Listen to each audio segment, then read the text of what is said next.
My favorite one is on Bob Barker's grave. Shooter is choking out Adam like Bob Barker choked him out. So that was a nice callback. I also want to choke out Adam. Oh, You got a long line. Hello and welcome to The Orig, a show by Damage Control Podcasting, a professionally unprofessional look at the conventions, ideas, and genres of filmmaking. I'm here with Tyler. Daniel. Cody. Oh, we're going first names. Oh, okay. Tyler never says his last name, so I'm tired of putting mine out there. I don't want people to know that I'm related to Adam. Oh, okay. With Alien Earth premiering on August 8th. Yeah, wait, no. I want to do this. Like, you never introduce yourself half the time. Yeah. Yeah, you know, it causes confusion for our listeners. Because sometimes they're like, I don't know if it's Adam or I don't know if it's Tyler. And I'm like, oh, that's not nice. Yeah. So then I have to describe your voices to them. The joke's on them. It's Jared. With Alien Earth premiering on August 8th. Joke's on them. Adam doesn't exist, and I'm just going back and forth between two mics. We decided to take a look at the Alien I haven't franchise. listened to a single thing of your intro. Could you start it over?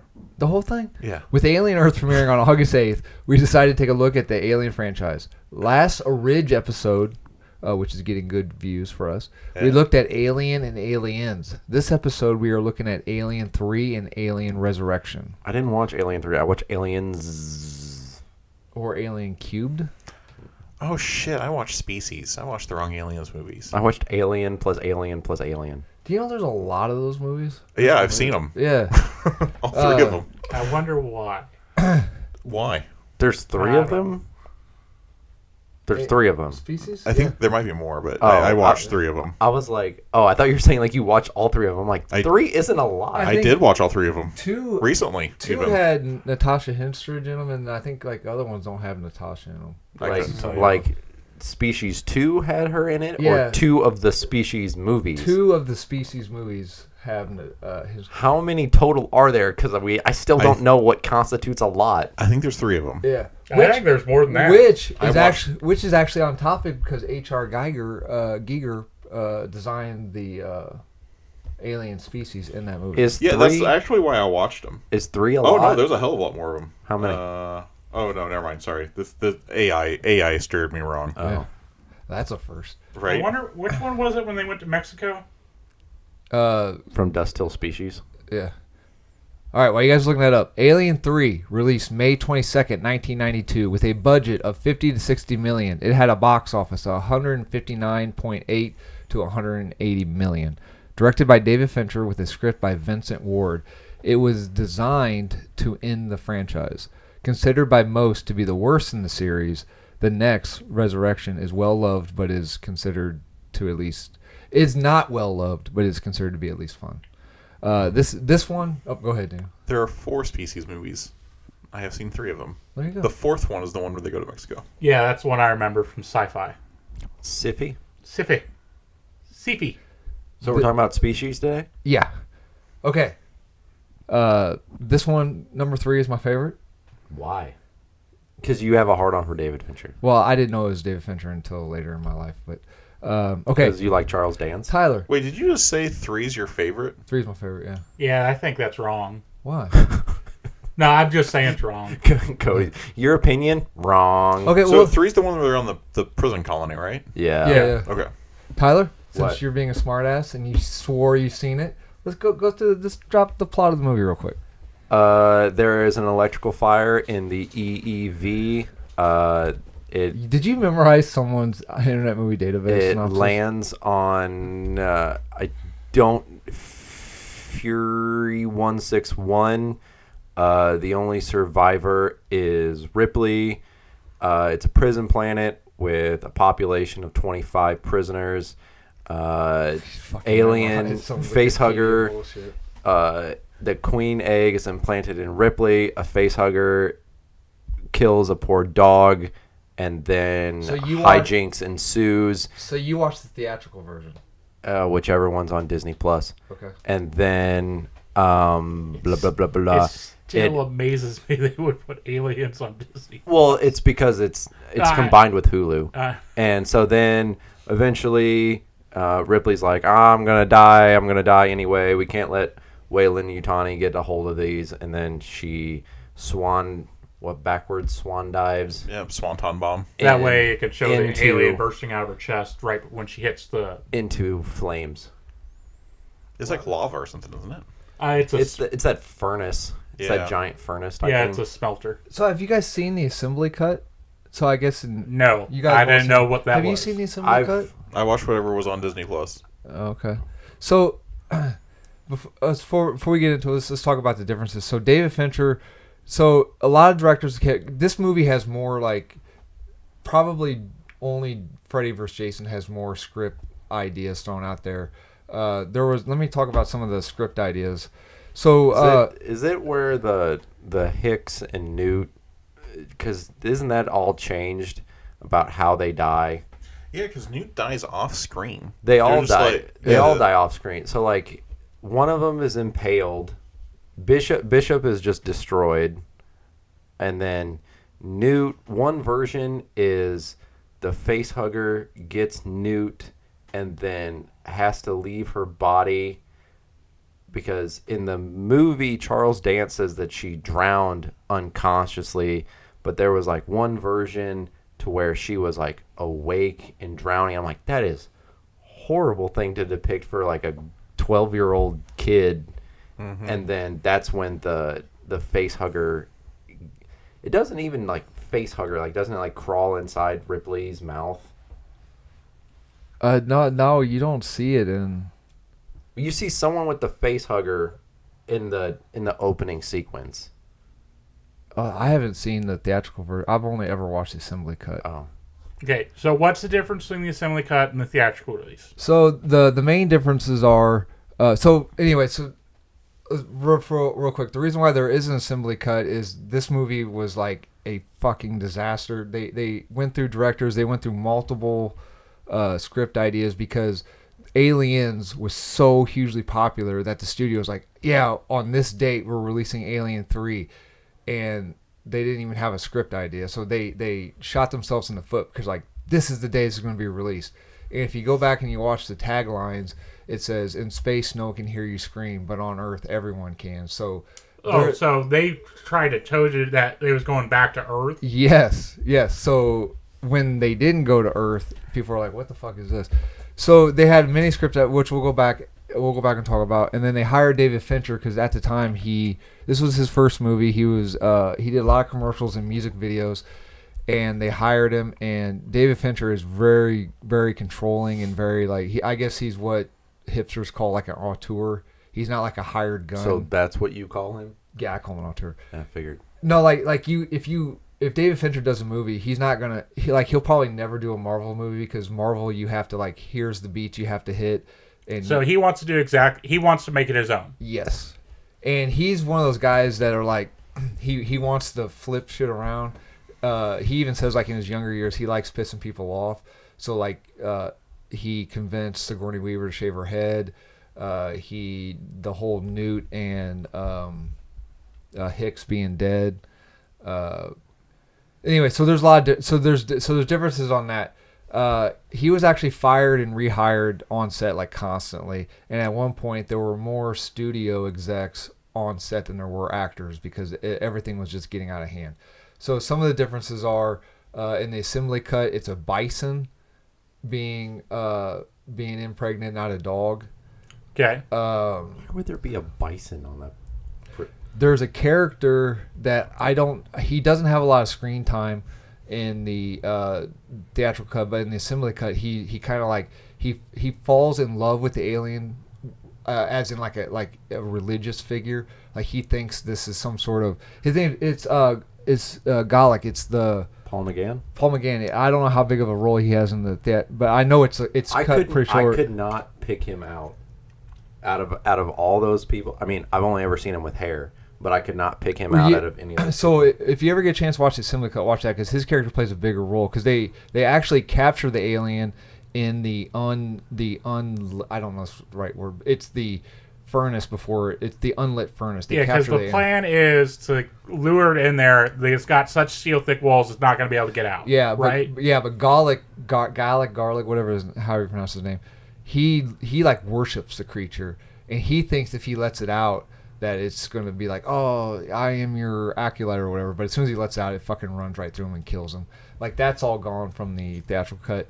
And then in the assembly cut, the version David Fincher one, it's called the assembly cut, not the director's cut, because David Fincher's like, I fucking hate this movie. I want nothing to do with it. I hate 20th Century Fox. So when in 2003, when they were making the quadrilogy box set, they had all the directors come in and say, hey, we will pay you. We'll fund it. You can do your director's cut. And David Fincher's like, you can fucking go to hell. So it's called the assembly cut because a couple editors and some of the special effects guys took all the deleted scenes, and they had David Fincher's notes, editing notes, and they just put it together from that. But it's not really David Fincher. It doesn't have his approval, so it's not what he said the movie should have been. That's why it's called. So, and then the very end, it's similar, but it's just literally Sigourney Weaver jumping back. There's no aliens because she does like the Christ-like pose as she goes in, and they wanted to do that because it's Ripley making a decision, because you don't see the alien popping out. It's her sacrificing herself, because if David Fincher was like, if you show the alien popping out, then it's not Ripley sacrificing herself, because yeah, she was in the process of it, but at that point, it's just maintenance at that point. It's just falling. The alien not popping out is Ripley saying, I was going to die anyway. Yeah, I'm dying. This is me. I'm ending the story. I'm ending this. And that her falling into the furnace. It would have been funny if she were like cannonballed. Or like she like tripped.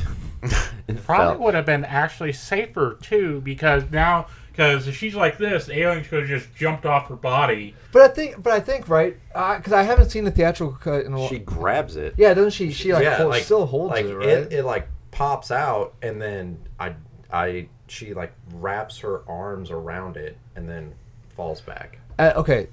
To get a little... go ahead. That particular scene I always felt kind of funny about, because it's not like an aggressive grab, in my opinion. Like, when she's falling back and grabs it, it's not like I'm going to hold you here and we're going to die together. Like, that grab is almost like, oh, my baby. Yeah. This might be... I'm going to get called a hipster a lot for this, but yes, it is my favorite one. I've seen it. I love it a lot. This is like the sexiest Ripley is. The fucking bald head. She is fucking gorgeous in this movie. No? I think she's hot as hell in this movie. Well, I mean, Sigourney Weaver was a good-looking woman, but I don't know. Yeah, but I mean, I don't like putting women on lists. I like. Well, I'm not putting her on a list. I'm just saying she's gorgeous. Okay, yeah, she is gorgeous. I picked some there's of the not Ripley a time in her life from the where she's next more movie. beautiful than the other. Okay, all right. So what do it? Before we get into what didn't you? Because you guys seem to like disagree with me. What didn't you like about this movie? And frankly, the assembly cut sounds better. So I may search out the assembly cut and watch.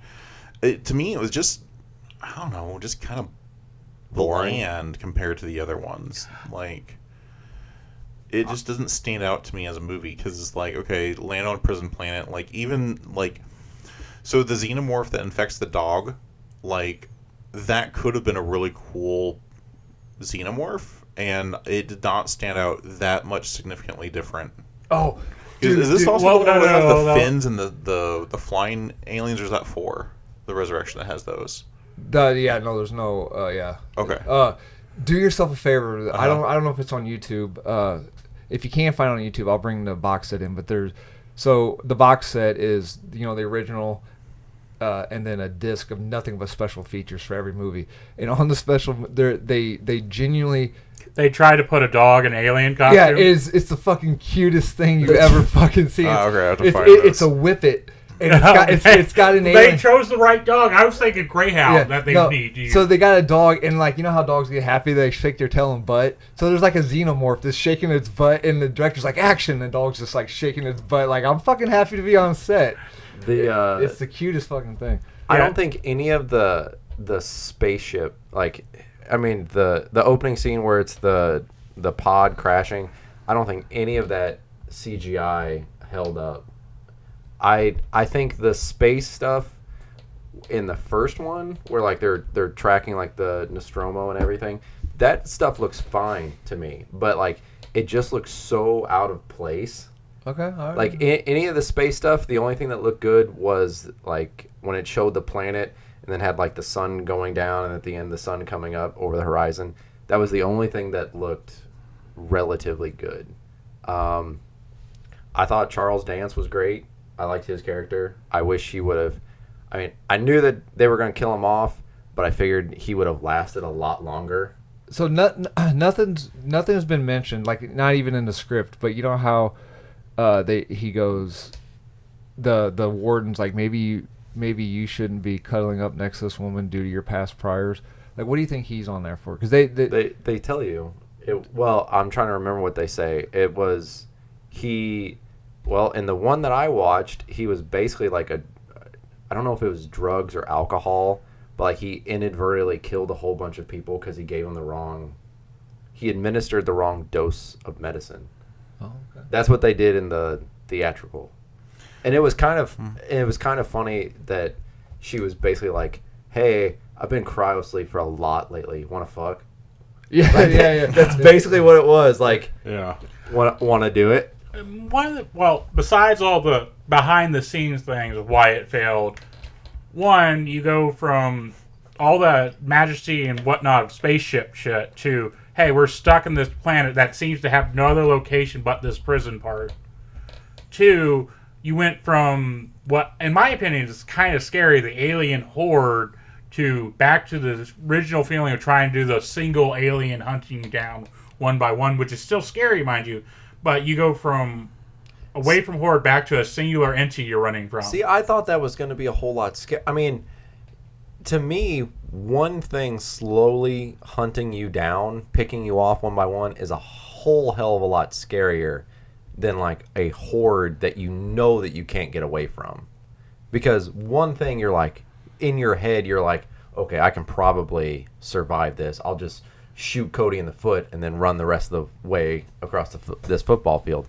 But to me, it just, like, the deaths were gory. Like, the guy that got sucked into the fan, like, it was gory, but, like, it wasn't. And maybe it's because before I had seen any of these movies, I had built it up in my head as, like, a whole bunch of jump scares, and it wasn't. So maybe that's the reason going into it why it's just not the type of movie for me. Okay. Because I'm used to horror movies now are pretty much all jump scares. So maybe in my head I was like waiting for something like that to happen. Yeah, that's just a straight dog with a helmet on. Oh, you guys what? Yeah. Speaking of Charles Dance death scene, so the studio fought Fincher on everything. They hired this guy because he was, at the time, his commercials were innovative and all this shit. And they hired him, and then they basically do what studios do. They were like, stop being innovative and do what we tell you. Like, they even still do that. Like, so he's like, no, I'm an artist. Leave me alone. Basically, I mean, MCU and Star Wars are still doing that. They hire these artists who have a particular point of view, and they're like, we hired you for this reason, but we don't want you to do this. We want you to just do what we tell you to. But so that scene where which I think is cool. They're in the hot dance, and then garlic. I'm just gonna say garlic. I don't know how to actually pronounce it. The Doctor Who character. He's in it's Charles Dance. That's the guy Ripley, who's in the med tied bay? up in the med. Oh, okay, gotcha. Yeah. So he's tied up because he's having a mental breakdown about the alien, and then you see Charles Dance is talking to Ripley, and then you see the alien slowly creep down into the old metal spring bed, and the metal spring bed slowly, like you see the weight of it come down. That is an amazing shot. And then he pops Charles Dance in the back of the head, right? And then the xenomorph comes up right next to Ripley. Yeah. And like sniffs her or whatever he does.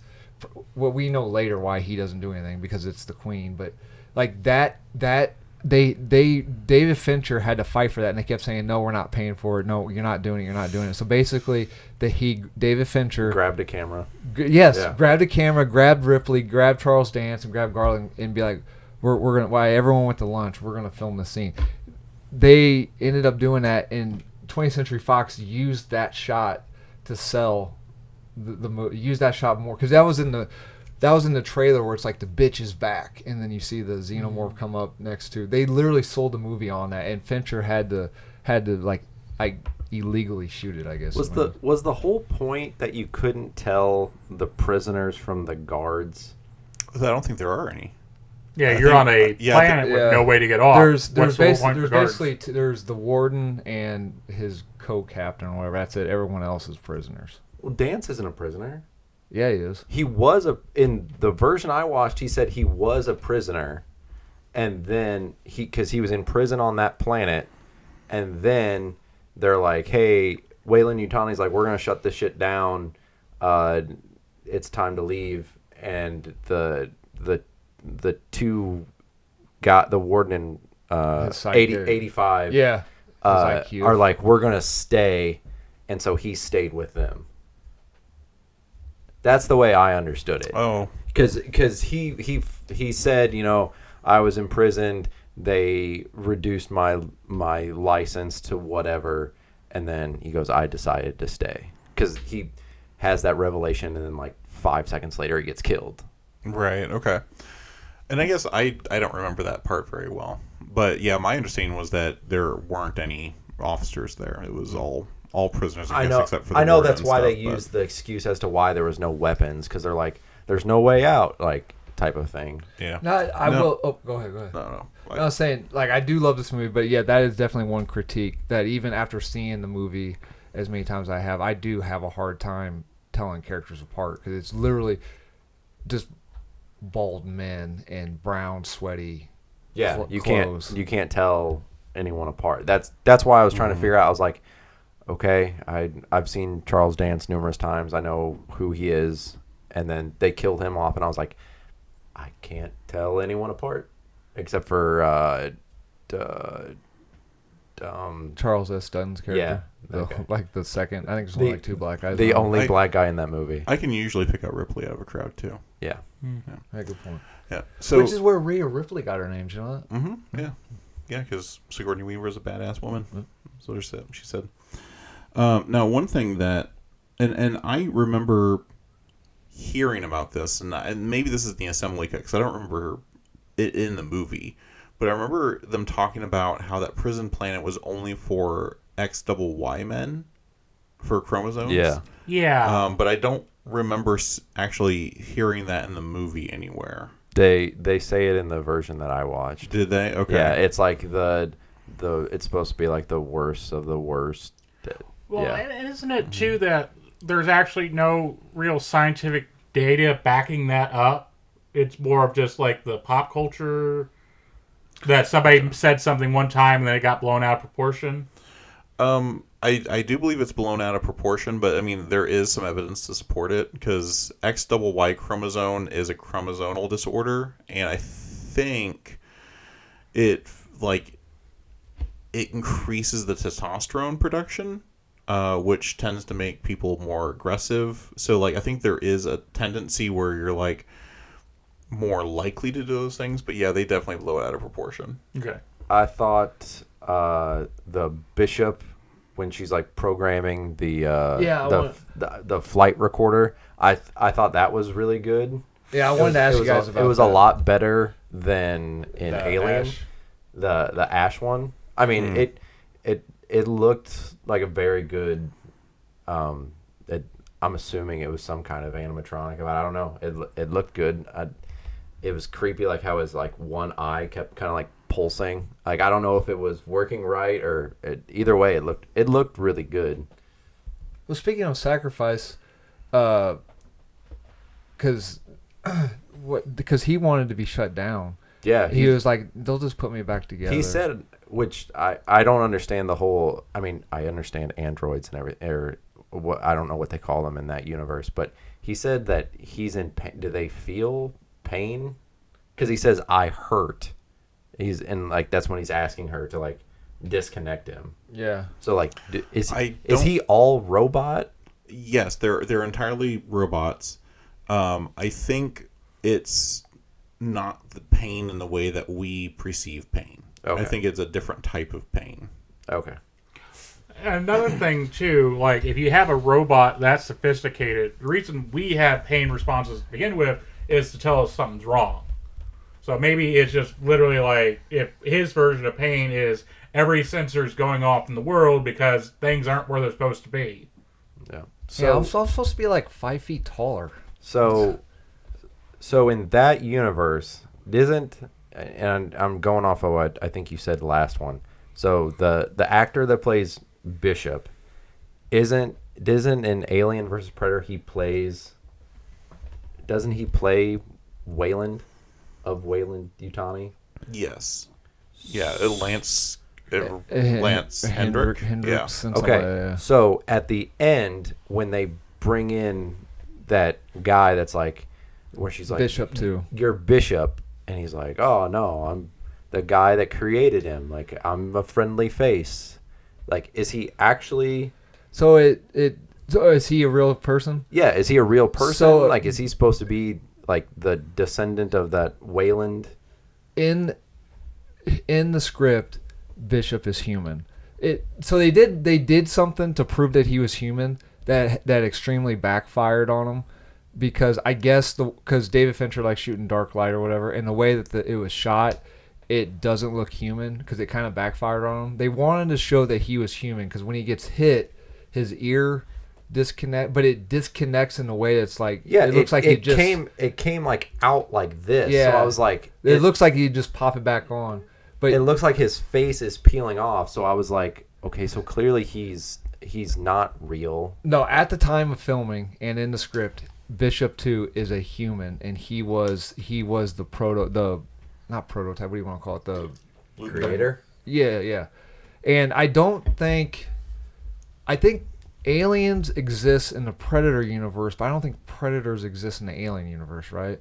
Well, or I think it's kind of loosey-goosey at the moment. Yeah, because they never really canonize AVP or AVP2. They never really explain whether that's canonized or not. I think Alien Earth will explain some of that, or Predator Badlands. Because the Predator Badlands shows Weyland-Yutani Corporation and a Weyland-Yutani android on the Predator's back. And in the newest Predator the one with Thomas Jane in it. I don't know if there was a Predator movie that came out. Not Prey, the Predator movie that Killer of Killers? No. It was live action. It had Thomas Jane. The one with the Super Predator? Yes. In the science lab, they had the staff that the girl at the end of AVP had. Right. So there's that. So I if you ask Ridley and James I'm on a first name basis. Apparently. Yeah.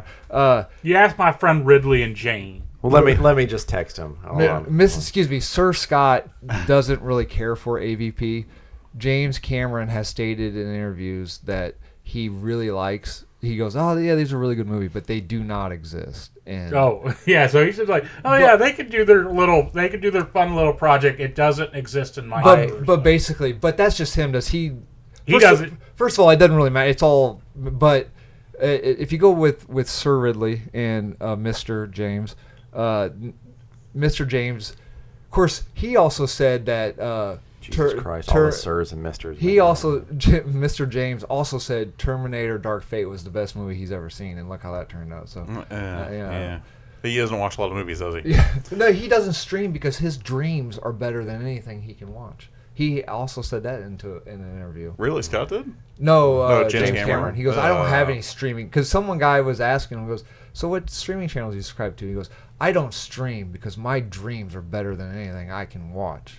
Well, the only thing I can say about that, which technically includes his movies, because his movies, stream on those channels. So whatever. Yeah. I did like that. The company was basically a secondary villain. Like it's 85 and the warden, and they do the whole this rescue team will be here in like 10 hours. We got to hold out till then, and then Ripley sends that CAT scan basically, and then you get a message from the company. It's like something expedited will arrive in 2 hours, and like when they get there, it's basically it was kind of going back and forth between the alien chasing them and then the company showing up at the same time. So even when that alien died, and yes, you knew that the queen was still inside Ripley, it was like no matter what, there were always two villains at the same time. Okay. I like that, And and I thought the sets were very good. Yeah, they were a bunch of corridors and dingy and dirty, but I thought they were very good. What are we doing using candles? What do you mean? What do you mean? Why are we using candles anywhere in the future? Well, they weren't. They weren't candles. They were sparking. I wouldn't say they were flares, but they were like I don't even know how to describe what they were actually. I wouldn't. Well, say it's like anything else. I mean, just because it's the future, I mean, not everyone. I mean, in the future, you've got spacecraft and cryo tubes and everything, but like that, you're not always going to have the best tech everywhere. Well, just my thing is like they're on a planet, so is there a guy who's making candles on that planet? They're like, hey, we didn't have light for this corridor, but I was able to make candles on this planet where we're probably hard to make candles. Well, I mean, think about it. We're still using fulcrums and levers in our technology. I mean, we have light here, but you go different places on the planet, they're not going to have. And plus, the government ain't going to spend a lot or whatever. I mean, the company was basically like, "Hey, we're not giving you anything anymore." Well, even from a cost stance, it is still cheaper to do light bulbs than candles, because candles you always got to re-up on. Light bulbs less so. Yeah. All right, fair enough. That's why light bulbs put a lot of candles out of business. I thought that they were going to let Morse just die there. Like, I thought that would have been a way better ending for him. Because they shot him in the leg, and then because he moves the whole rig over so that Ripley can swan dive, and then I was like, okay, the final shot is going to be everyone in the company leaving, and then it would just be a human centipede type ending. They're just gonna like leave him like stuck out there, and then like they show him like limping. What did we think about? We talked about this in Aliens. What did we think about the evolution of Ripley?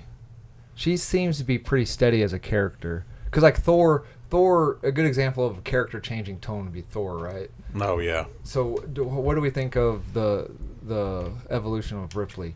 She felt like Ripley. Yeah. I mean, she's also the person who has gone through this constantly, right? Because she's in cryo sleep.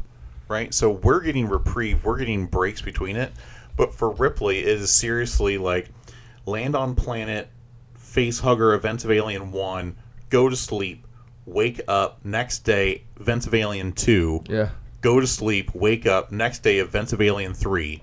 She's fucking going through it. Yeah. And like I feel like her acting in the third movie is definitely where she's getting like fuck this kind of opinion. And I think that is a strong evolution there. Okay. It feels like her. What? So I know that the xenomorph is supposed to be the ultimate killer. Isn't that what the ultimate space life form? So I know that it can survive the vacuum of space. Mm-hmm. So you're telling me that it can survive having I don't know how many gallons of molten lead poured on top of it and then burst through that. Well, think about it. Its skin is basically a container for that acid. Well, so why would it hitting the sprinkler? Because that's what causes it to like explode. Because you're rapidly cooling a super hot liquid. Yeah, thermal expansion. But wouldn't you, if you're going from a spaceship to the cold vacuum of space, isn't that rapidly cooling? I don't think it is as rapid. On water? I don't know. Like, I think... I mean, I'm trying to put logic into a movie with so it with could all just of this, be, but I'm saying, like, I guess they could have done... if they wanted to do something different, like... To me, that they could have just killed the alien in that, or they could have done something where like they super cooled the lead and like that became its prison. Also, maybe it shrank, right? So you're rapidly cooling it, and when it's rapid cooling, it's shrinking. So that means it's putting pressure onto the alien itself, and that's what caused it to explode. I don't know. Like I said, to me, Hang on, I got Neil deGrasse Tyson on the line here. It kind of destroyed like how strong it could be, because even if you don't think about it scientifically, you're watching this molten lead pour all over it, and then it like flies up 40 feet, and then Ripley kills it like that. To me, it just seemed anticlimactic. No, I can see what you're going for there. Yeah. And I don't know. I think it just would have been more difficult to get it sucked into space at that point in the movie, but perhaps not. You make a good point. Anyone want to? Another reason why it's not the best one, Adam. Oh, you guys suck. Let's talk about some alternate script ideas. So here's some of the ideas for scripts. The first version, William Gibson script, they turned this. Also, you can find these scripts online and read them. They're pretty cool. William Gibson wrote the first two versions of the script in '87. It revolves around Hicks and Bishop battling genetically altered xenomorphs aboard an enormous space station. It was more like Aliens. It was more action-packed.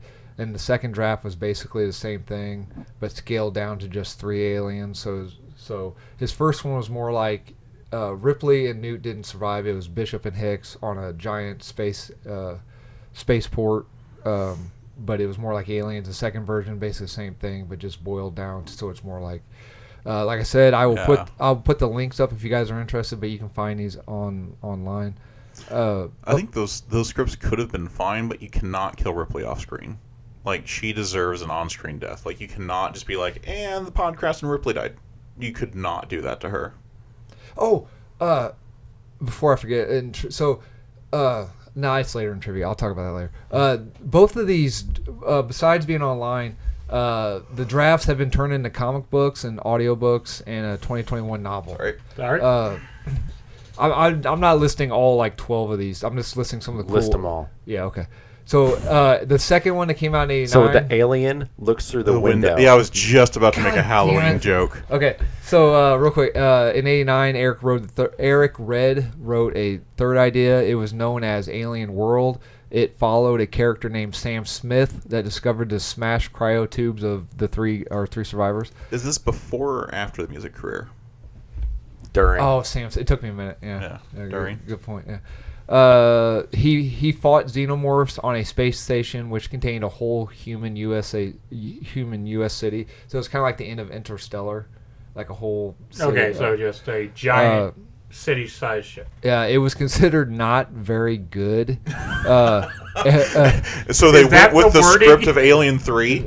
So they went with that script? No, we still got more to go. Eric himself. Oh wait, where I lost my thing. Hate when that happens. Not very good. Eric himself doesn't even like it, so you know that's bad. But so like some of the bad parts were like the script describes the weapons being used in the film as contemporary. You know, like they went back to like Browning machine guns. One of the women used like a Winchester repeating rifle. But this is like after we saw like the pulse rifles and everything. Interesting. Okay. That'd be an interesting way to backtrack. Okay. Here's an the they script. set it in a museum, and that's all they have. You see, that's the only way you could do it. Is that like? I think that would be good. Yeah, you have a museum dedicated to different things, and then you have like one scene where you have the pulse rifles, and the people who own the pulse rifles just get slaughtered, and then you have the people who are like, we could go out and get the pulse rifles if you really want to, but these work over here. Got a fucking like cannon. Demolition Man when they go in the museum. Yeah. There you go. Okay, that ain't bad. Like that would be okay way to introduce that. That's the only way you could do it in that universe. Some of the other problems with the script. This is the first Alien versus Predator crossover. They get a down Predator ship, and that's all his trophies. Oh, that could work. Yeah, there you go. Who would win in a fight, a xenomorph or a graboid? What's a graboid? Tremors. Giant sandworm. Xenomorph. Really? Yeah. Sandworm eats the xenomorph, and all they have to do is pluck one limb off the xenomorph and it just bleeds all inside the what graboid. What would a graboid xenomorph, like a face hugger on a graboid, what would that look like? That'd have to be a big old face hugger. It'd literally just be a dick crawling through the ground. Right? Yeah, basically. Okay. And an Axel Braun parody. Maybe that's the origin of my cock sleeve movie from previously on. Oh yeah. Other problems with the script, it was considered excessively violent even by the standards of the Alien series. It had numerous sequences featuring over-the-top levels of gore. There were gratuitous sex scenes in which two victims are graphically mutilated by a xenomorph mid-fuck, and the exaggerated depiction of the effects of decompression in space, kind of like at the end of Resurrection. No, the Arnold Schwarzenegger movie on Mars, where Total Recall. True Recall. Let's see. This script sounds amazing. Total Lies. The more you read the script, the more I'm like, why don't we fucking get this movie? I guess there were victims. They were exploding in showers of meat, blood, intestines, brains, and skull tissue. Yes. Why didn't we get this movie? So there were several other ones. There was about 12 of them. David Toohey did one. He did a different. You're saying these names. Oh, David Toohey. He did Pitch Black. Okay. What else did David? He did Below, that submarine movie. Weird Wally with Zaf Galifianakis. A lot of the script that we ended up seeing came from David Toohey. His version was the first version of the Prison Planet that ended up being. Okay, so my favorite script, which I wish they would have done, is 1990 Vince Ward script about a planet made out of wood and run by monks. A planet made out of wood. Yeah, like the core of it. So as the movie progresses, it turns out the core is like some hyper technology thing, but they're like some weird Mennonite Amish monkish planet. So they go to Amish world for Futurama. You think that the Amish can raise a barn quickly? Let's see them some bitches put up a planet. Or have the xenomorphs have the worth ethic. Now just of imagine the Amish. like a face hugger hitting like one of the Amish people, and then like the alien has this long beard. I mean, it's normally all black. Huh? They only wear black. Sure.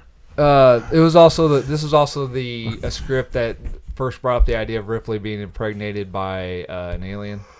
It's trivia. All these you can find that script too on the internet. I'll make sure I put the links up. No, so here's some trivia.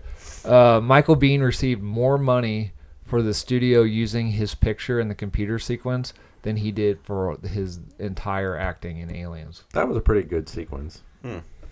He has stated in an interview, like, he cursed David Fincher. He's like, "Fuck you for killing Hicks and this and that and this and that." And then in the same interview he goes, "But I didn't know he'd become who he would become. If I did know, I would fucking be in that movie and I'd lay down and play a dead body. Please hire me for my next movie, David Fincher." So that's what he said. Was there a reason to kill them all off, or was it just to make it like a Ripley centric? Probably just like make it easy to make her like technically like alone, like she's but as cliche as she's alone on an alien world. It really pissed off a lot of people. Like it's lazy writing. It pissed off a lot of. I can't even think. What would be like the most recent controversy version? It'd be the same as.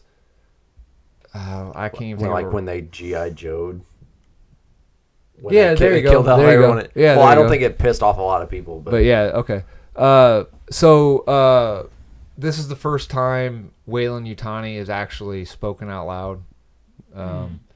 Let's see. Okay, last trivia thing real quick. Or second to last. In David Fincher's original concept, Ripley would have sacrificed herself without the Queen actually bursting from her, which we talked about. The original background had Ripley falling into what was solely white and had her just dissolving into it, so it was more stylistic. Like, it was... Instead of seeing the flames, it was just like a metaphor we talked about earlier, falling into it. What's a metaphor? It was meta after. Hang on, I was saying why they didn't like that. Kind of like a simile. Okay, David Fincher said, oh, come on, that was great.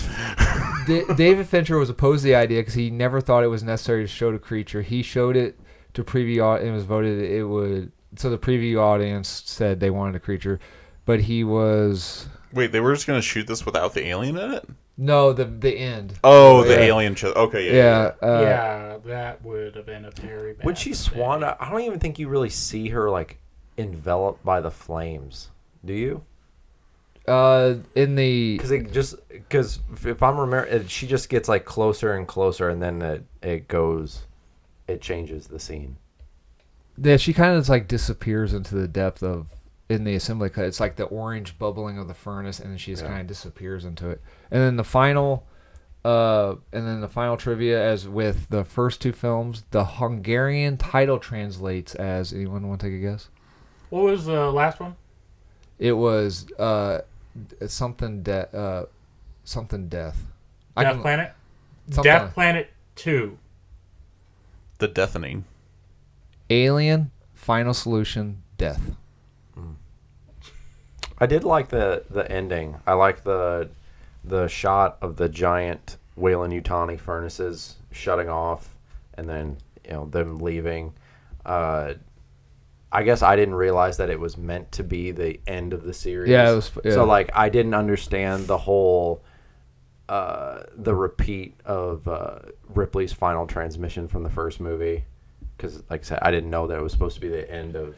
So David Fincher, he was all about like pissing people off, and he goes up to Sigourney Weaver, and goes, "Hey, what do you think about shaving your head?" She's like, "I'll do it once," and meaning I'll do it for filming. I'll do it once for the filming. I mean, I'll keep it shaved for the filming. Then any reshoots we have to do, you pay me $1 million each time. So they're like, yeah, we won't have reshoots, no problem. And then all that studio problem, they had to do multiple reshoots.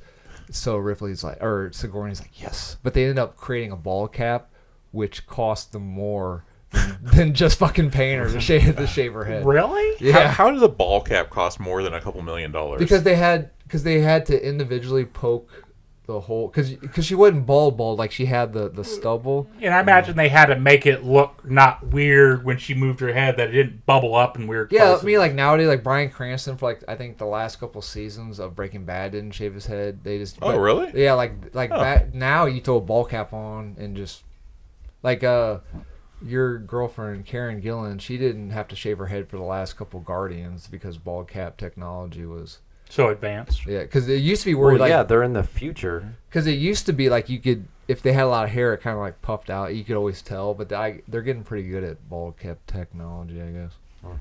So any final things on Alien 3? My favorite, the best, and it's clearly objectively the best. Nah. I mean, it's okay, but it You really guys went suck. downhill. The second one was really the shining gem. Oh my god, you guys. Until you start talking about Romulus. Fucking Romulus was so good. Like I said, I thought it was gonna be something else. Like, it wasn't bad, but it was hard for me to constant pay attention. Like Yeah. I was just kind of like, oh, what's over here? Like, but speaking of bad, the next movie is Jesus. Alien 4, Oh, right? Alien Resurrection, Yeah. the end of the Ripley Trilogy +1 movie. Okay, November 26, 1997, with a budget of $75 million, it had a box office of $161,376,000. Directed by Jean-Pierre Jeunet. So it made its money back? Easy. Yep. Doesn't make it a good movie. Directed by Jean-Pierre Jeunet. He did Delicatessen and The City of Lost Children, and a script written by Joss Whedon. I started putting what he did, but I'm like, these fuckers know Joss Whedon, so I didn't bother. never heard of him. Yeah, Buffy, Angel. So for the longest time... Dark Angel? Maybe Dark Angel? No, that was James Cameron. Never mind. Yeah, there you go. Apparently, Jessica Alba was a bitch on that. Did you hear? The dude from Supernatural did a lot of interviews about it. So for the longest time, Sigourney refused to return. During the press tour, she was famously asked why she returned, and her answer was, "They basically drove a dump truck full of money to my house." Oh yeah, I would do that. Drive the drum truck? Yeah. Tyler, Do I get to keep some of the money? Tyler, tell me this movie. First of all, does anyone like this movie? No. No. maybe just because it's one of the ones I've seen the most, but it's the one I remember the most. So I don't know if it's the fondness. There's parts about it that I enjoy.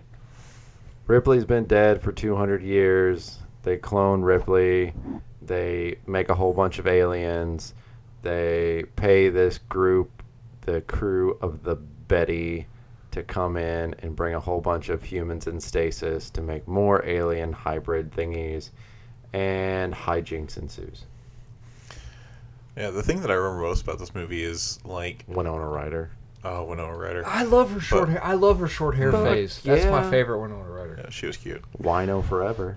But it was like that weird white alien at the end Mm-hmm. kind of thing. Oh, I got some shit to say about that one. Oh, please. I cannot wait to hear about it. Because I'm just like, remember watching it for the first time and being like, all right, this movie blows, but there's going to be a really cool payoff for this alien. And then the alien design was fucking god-awful. And I'm like, really, Joss? This is what you went with? Ugh. Okay, we're there. We'll talk about it. Well, let me say some of my favorite scenes. Okay. We got to see aliens swimming. Yeah, I like that. That was cool. That was cool. Yeah, so we got to see them doing the multiple environments things, being perfectly fine. Another scene is cause I love it anytime in a movie when some guy's just assembling something out of nothing. Yes. So the one guy in the wheelchair just clicking all this stuff, just making like a fucking shotgun. Yeah. Oh, yeah. That was Okay. cool. That was cool. A cool scene. The Sigourney Weaver's basketball shot, one take, right? No. So that's a myth. She did make it. She actually did make it, but on it the was their last attempt. It was like 20 attempts, and finally the director's like, "Look, man, we're running out of time." So Sigourney's like, "Give me one more shot," and she goes, "If I do not make it, we'll do it with CGI." So they're like, "Okay," and she does it. And if you watch that scene again, watch Ron Perlman because he almost ruins the take because he flips around and he's about to say, "Holy fuck." And then everyone starts clapping and everything, but yeah, she did make it, but it's a myth that it was on the first take. Ron Perlman yells a lot in this movie. Speaking of Ron Perlman, I like when he goes up to Ripley when the shit's at the fan. Goes, "Hey, so you've been up against this before? What'd you do?" She's like, "I died." And Ron's like, "Oh fuck." Yeah, that was pretty funny. I didn't. So it's the where they're climbing up the ladder scene, and he like locks his legs and like flips backwards and firing. If you watch it, so the alien's like right here. He's firing like way up here. Well, he spreads it out because he's got to bypass his two buddies.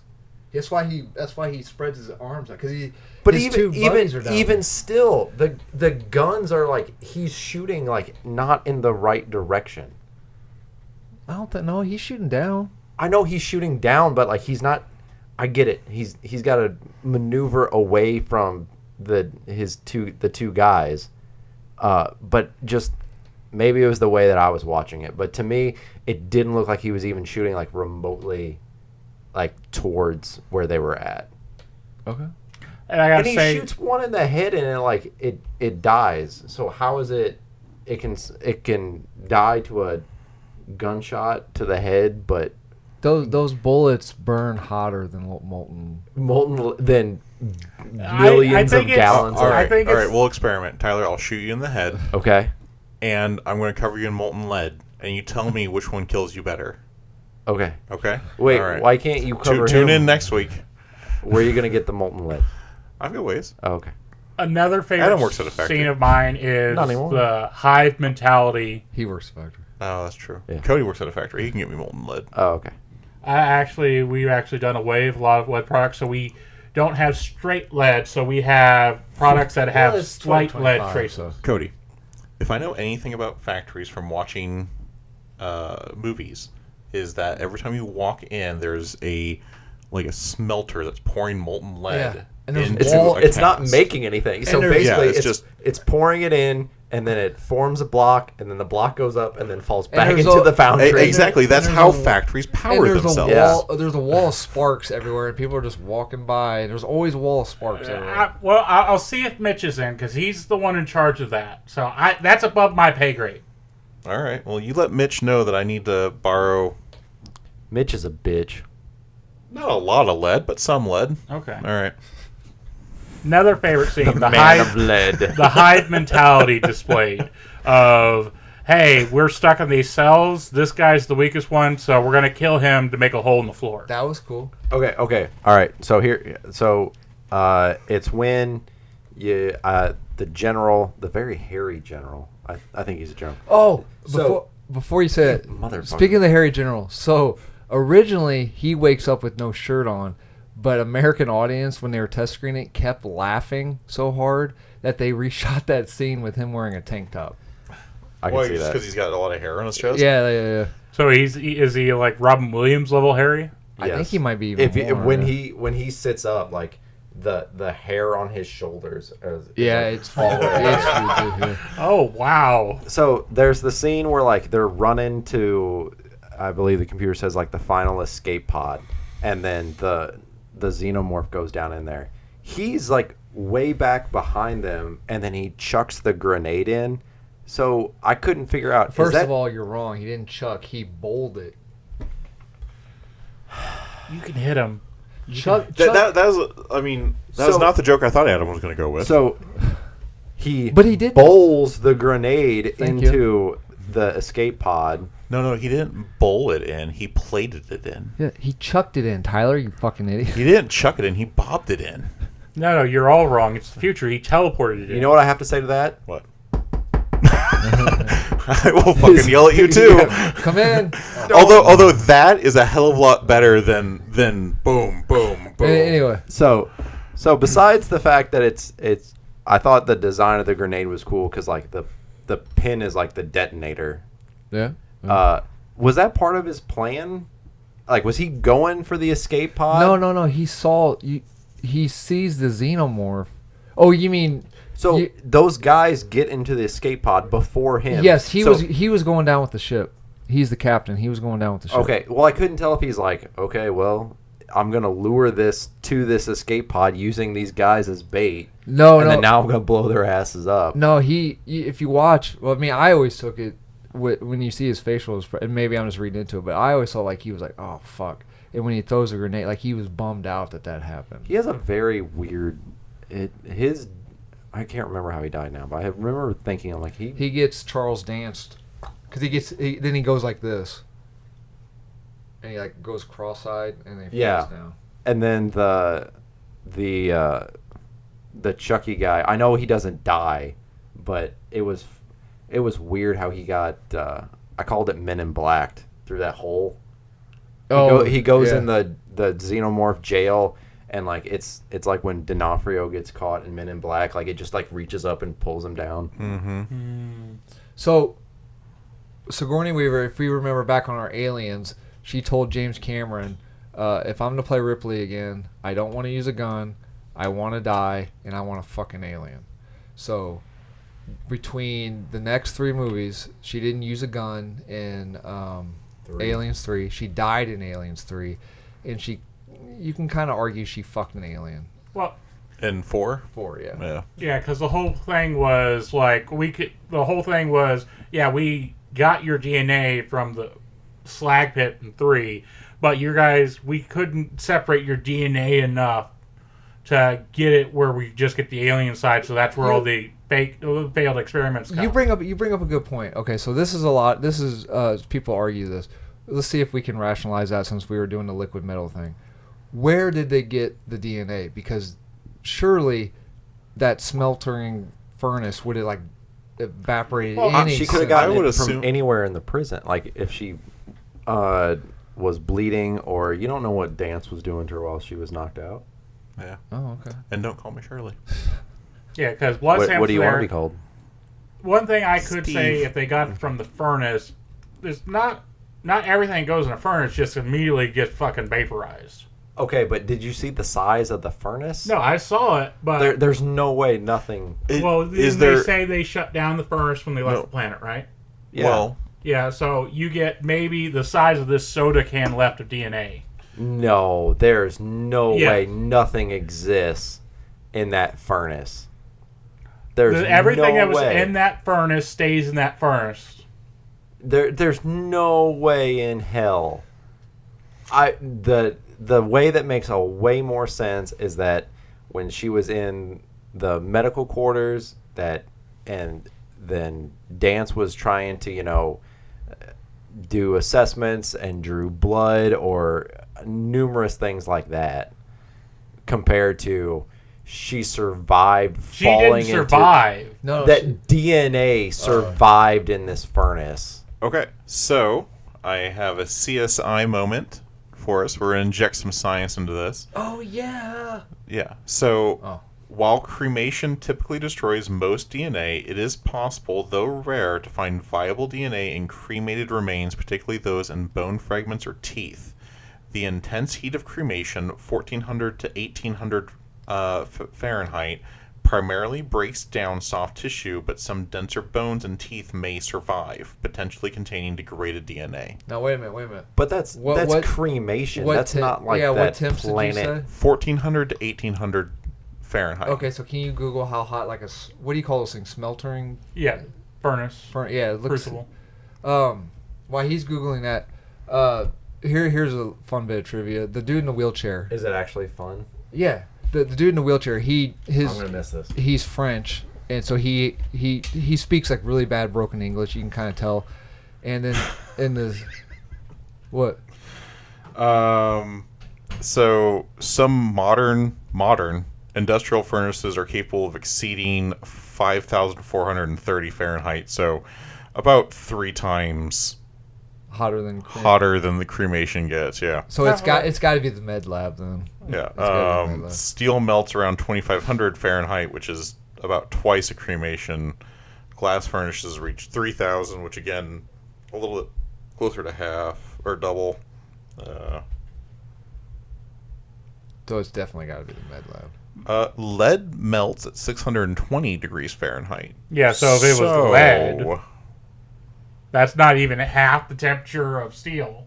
Yeah, that is significantly... That's half the temperature of a cremation. Yeah, so I would bet that be a mummified Ripley porcelain lead. Okay, so it all depends on what the furnace... Furnaces are capable of getting up to 5,000 degrees Fahrenheit. Okay.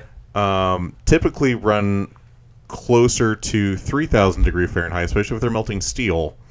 But they only need to get to 600 degrees Fahrenheit to melt lead.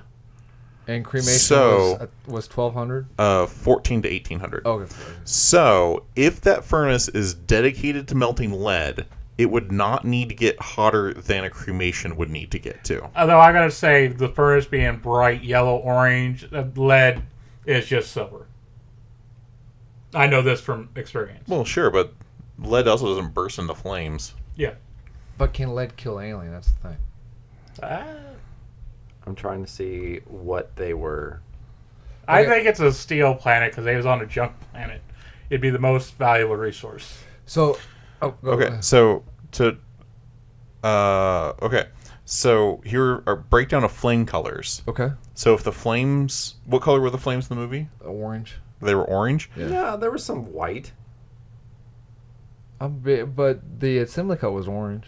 Okay, if the majority of orange is a flame temperature of 1,800 to 2,200 degrees Fahrenheit, which is about the temperature, is a little bit over the temperature of a cremation. So it's feasible. Yeah, so if the flames were red, then it would be closer to 1,000 degrees Fahrenheit. If they were yellow, then they would be 2,200 or higher. So based off the temperature of the flames, it's possible that some teeth and bone could remain, but it would be rare and no, wouldn't be great, which would kind of explain why they couldn't get a lot of Ripley's DNA, especially if it was intermingled with the alien DNA, because the alien would easily be able to survive that, in my opinion.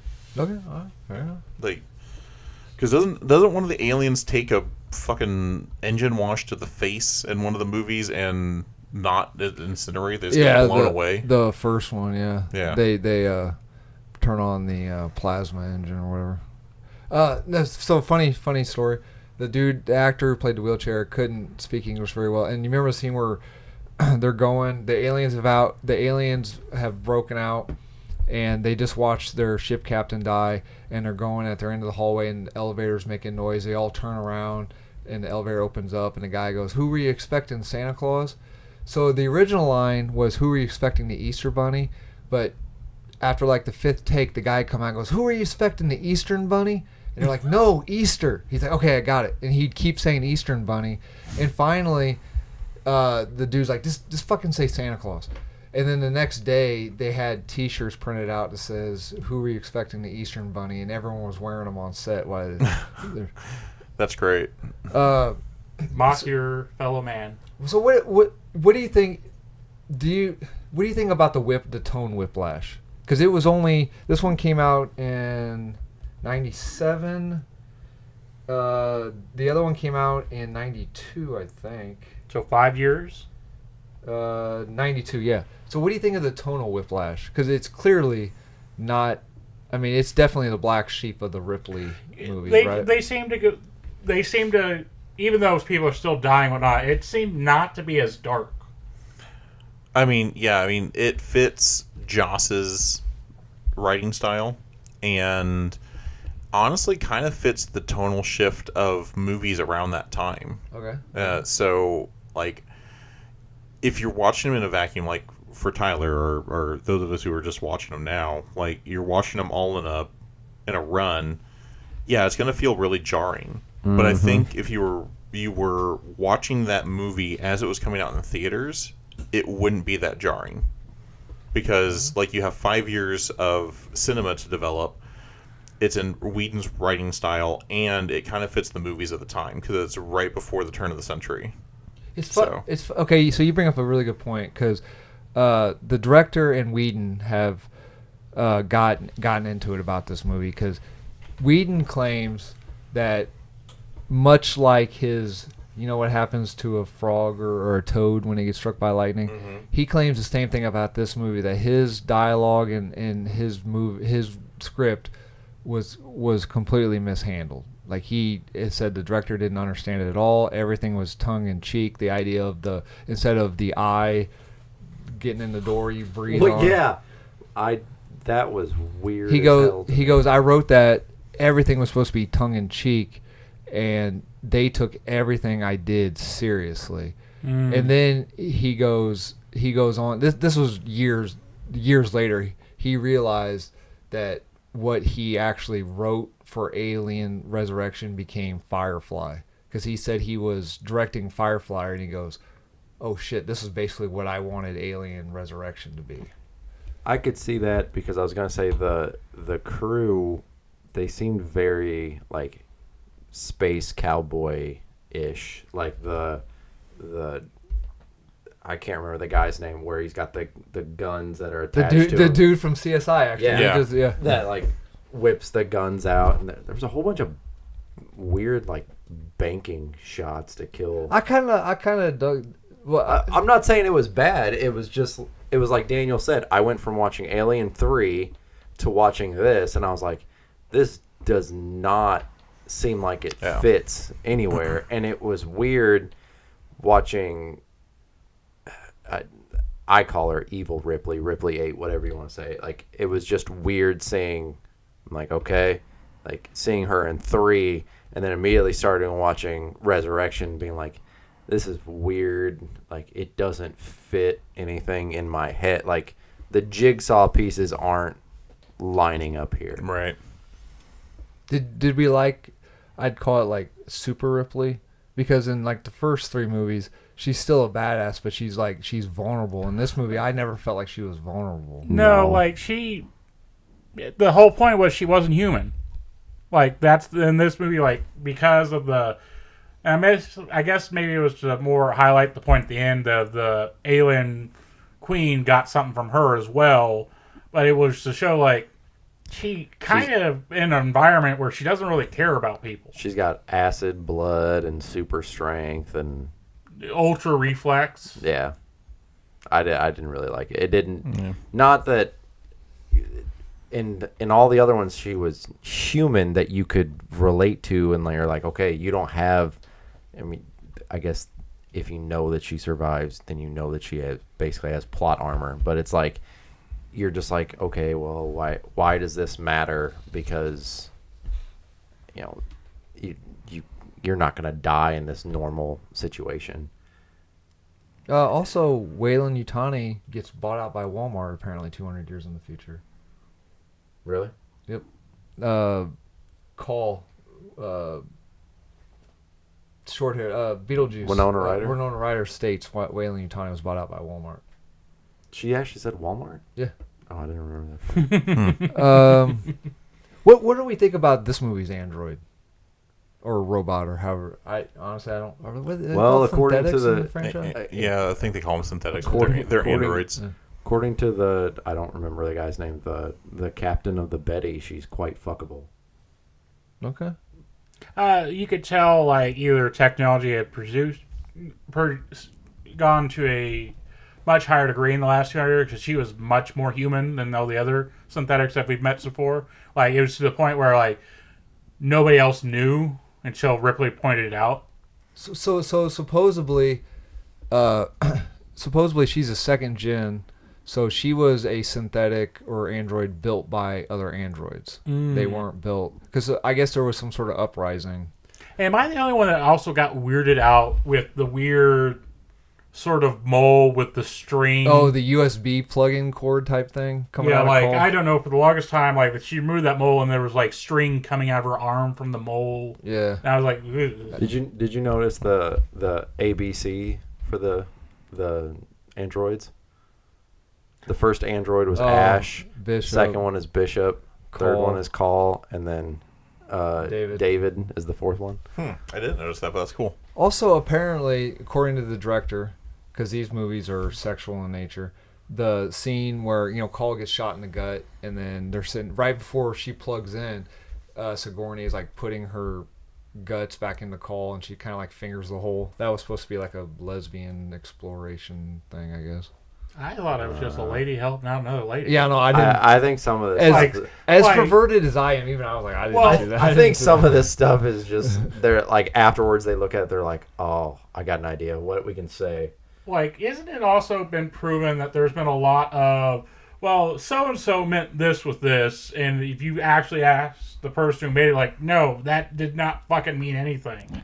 Like, people are just ascribing ideas to stuff willy-nilly. And that's the best part about movies. Yeah. Is like you put your own ideas. Sometimes you put hateful ideas into something that.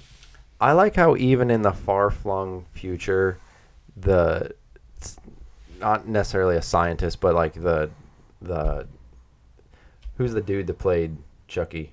Brad Dourif. Yeah, he's like doing like those weird facial mimics with the alien, and then like the alien scares him, so he's like fine, and then hits the button, and I'm like, you're just going to piss it off. You know that it's going to escape. Like, it's like, how many years in the future and you guys are still idiots? Like, Yeah. let's not tease the being that's supposed to be like one of the supreme life forms. In his defense, they've probably had those aliens captivities for fucking years at that point. Like, I don't think it was a new thing, because they grew Ripley quickly to get to her age in the movie, or they've been experimenting for years now. Well, so Daniel brought this up. If there's a lion in a cage that's been there for years, I'm still not going to poke it with a stick. Well, And that's to just defend- workplace etiquette. No, where you get too at ease of a situation. Oh, I don't know. I'm waiting for a Codyism. malaise. I'll think of it. All right. Stay tuned. Yeah, no, I can't think of the word. But the to defend the scriptwriter about people getting stupider as time goes on, all you gotta do is look around, man. That's true. We are so much fucking stupider than we were 30 years ago. Can you imagine how stupid we're gonna be in 200 years? Yeah, just look at Adam. Oh Right? my God. Prototype. Wait, okay. All right. Going on. Any final things before I go on to some trivia? Before want to mention anything else? I like it better when there's like one alien. So you're a one alien guy. That's just me. That's romantic. It's like I said. But you hated Alien 3. I didn't hate it. It was just none of these movies have captured my attention. And I told you it's probably because in Complacency. the Yeah. most There we go. Jesus, that was bothering me. the most It was the most bothering me. recent horror movies That's that why I I brought it to the watch. front. It's all jump scares and things like that. So that's what I was expecting. Okay. Okay. So my only question is, it goes back to the idea that what the captain says about the android being fuckable. Mm-hmm. Would you guys have a sex android? Would I have a sex android? Yeah. Hell yeah. Unless my wife's listening, then hell no. I go back and forth on it because I've seen so many Are media there where interchangeable robots parts? rise up, Why not? and I feel like that'd be the first place that I think robots would rise up. Oh, something's gonna Oh, rise so up. Cody's not treating his sex android very well if it's going to rise up and... My sex android, I'm gonna treat him like a her. I'm gonna treat her like a princess. What if it wasn't just a dedicated sex android? What if it was like made robot that was capable of sex? Oh yeah. Yeah? You wouldn't feel like you're fucking a vacuum cleaner? That's Yeah, actually. but that's still. Have you ever Well, fucked part a of vacuum it, cleaner? part of it goes in my mind, and That's why like I'm I'm horribly trying. deformed. I don't mean to ruin this, but part of my mind immediately goes to if I'm forming an emotional attachment to this thing that cleans my house, and then I fuck that I don't pay. Isn't that just a form of slavery? Oh, married men? What is your opinion on that assessment? I mean, it's not like I'm gonna be like, that was great. Now go like clean my house. Like, Well, right, we'll but cuddle and stuff. we've gone to a place now where back in the day, like women's rights have changed a bit. But if you then take that woman out of the equation, they put a robot in the situation where it has no choice because I own it. That like puts a weird fucking spin on it to me. No, because I know how robots work, and even a robot would be like, "Not tonight. My CPU hurts," or something like that. Like, I'm just feeling so drained. I need to recharge first. Like, it would be shit like that. You want to do that position? Insufficient RAM. Yeah. Network connection problem. Oh, it looks like we have a data port. That is an exit port, sir. Yeah. Oh, you do not seem to have the right attachment, sir. Oh, can you imagine Gen 1? Like, you fucking, like pants off into a fucking USB port. You're like, God damn it. I would be more concerned that, I mean, this wouldn't be a problem for Adam, but, like, you get a malfunction, and you're like, you ready? And then the robot's like, sure, and it just, like, morphs into, like, a giant dong and just goes, bend over. Yeah. You said malfunction. It sounds like it's functioning just fine. It's like that scene from Eurotrip. Did you say you get a flogging? Worst is when you're inside and then, like... Remember, your safe word is whatever safer. starts shocking you. Oh, Okay, get us back on track. what a fucking dream that'd be. Last minutes for trivia. Okay. According to Sigourney Weaver, after her wedding day and the birth of her daughter, the day she made the basketball shot was the best day of her life. She still that apparently that quote was actually she was asked on during when Prometheus was brought in, so I guess she was asking that question. The full-size newborn animatronic puppet was originally filmed with genitals that were a mix between male and female genitals. They had to be digitally removed because the studio said there ain't no fucking way we're putting this on the screen. So, there you go. Boring. I've seen it. It's like a slit and then like an elongated clit that's kind of like a penis. It's not really that graphic. They should have done a It's dick graphic for and that then day instead and of two age. balls, made like two boobs. Sigourney Weaver was paid $11 million, which was the entire budget of the first movie. Oh, shit. The character of Dr. Wren was originally written for Bill Murray. It was with the intent of reuniting him with Sigourney Weaver for a Ghostbusters. Nah, I don't think it would have been good. Okay. No. Dr. Wren was the one who made it all the way. He's the one that shot Call. That's who Dr. Wren is. I don't think it would have been that Yeah, good. Bill Murray, like, He's I done love him some as an good actor, but I don't think he serious could have stuff, done though. that. He's done some very good serious stuff, though. I think he'd have the acting chops. In '97, though, was he hitting his serious stride Well, in '97? Really, Well- what serious stuff has he done that you think? Lost in Translation. I haven't seen that. Actually, that may. There's Garfield, another The one Tale of Two where Kitties. he's Oh, yes. Saint Vincent. Yeah, but that was recently. Oh, Caddyshack. That was deadly serious. When did this come out? I may have saw a different version. 97.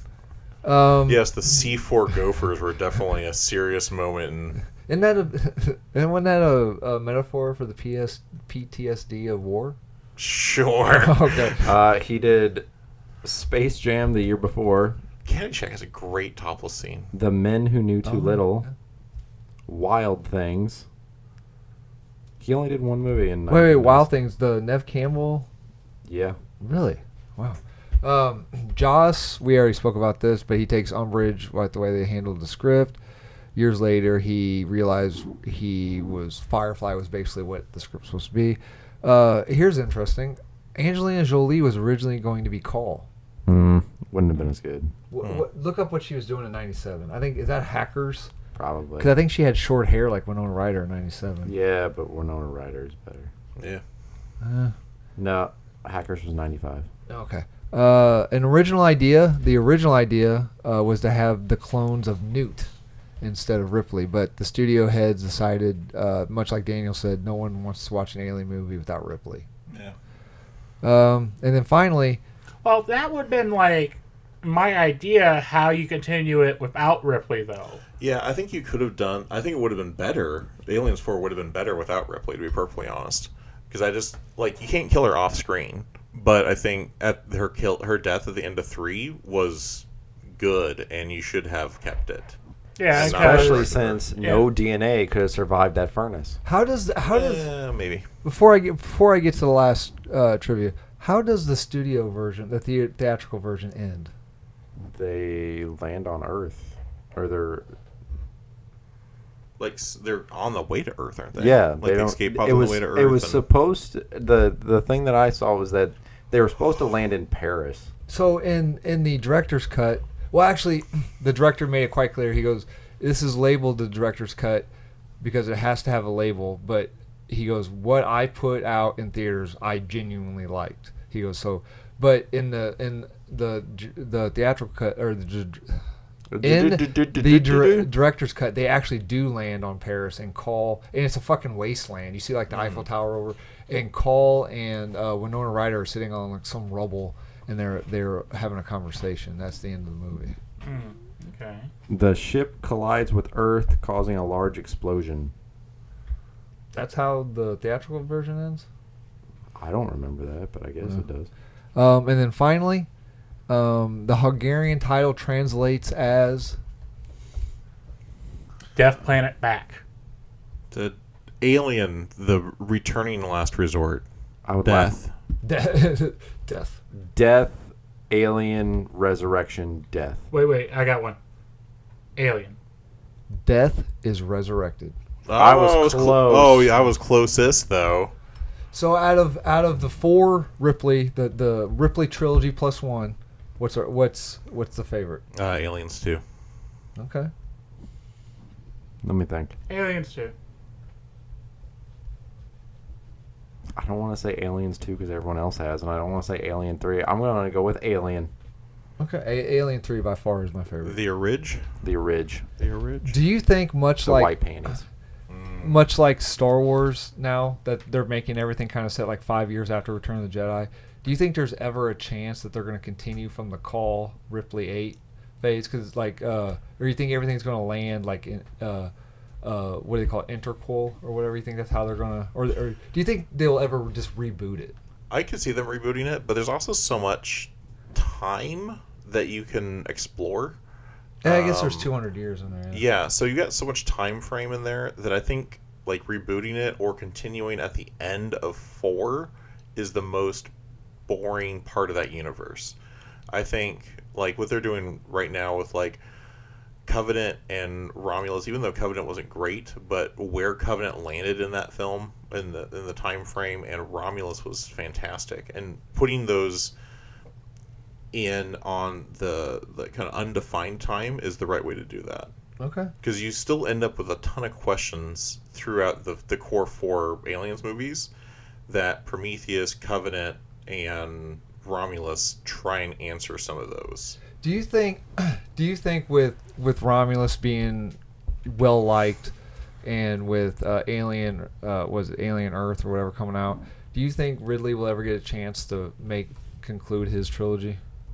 Maybe. Do you think he'll actually like start answering questions and like actually end up on like we'll see the actual derelict crash, or do you think we'll actually end up on LV-422 or whatever, or do you think because Prometheus came out and they're like, no, this isn't an Alien sequel. It has nothing to do with aliens. And then we're like, yeah, kind of, and Ridley's like, yeah, you got me, it kind of does. And then they just like Covenant was supposed to be like Paradise Lost, and then they're just like they're like, no, fuck it, just call it Alien Covenant. And then he's like, yeah, this connects to the first movie, but then it's like, yeah, I guess. Yeah, because it was supposed to be Prometheus 2 for a while. I think the one big question they need to answer is Prometheus. I think it's Prometheus when they get the the radio signal. Danny McBride recognizes as John Denver. That's Covenant. Is it Covenant? Yeah. Okay, that they need to kind of explain why that. Because that's like us getting a signal of like Bach or something. Because I understand why they did it. I understand why they did it because if they said like because how many years in the future is it? They realistically would have some sort of weird band that we'd never heard of yet. But I understand why they did that. But yeah, that's a good point. Why? Yeah, that's always been like my last burning question is like how like where did this come from? Why that song? Why did that? Is that the catalyst of all of this? Like they need to define those things, in my opinion. All right.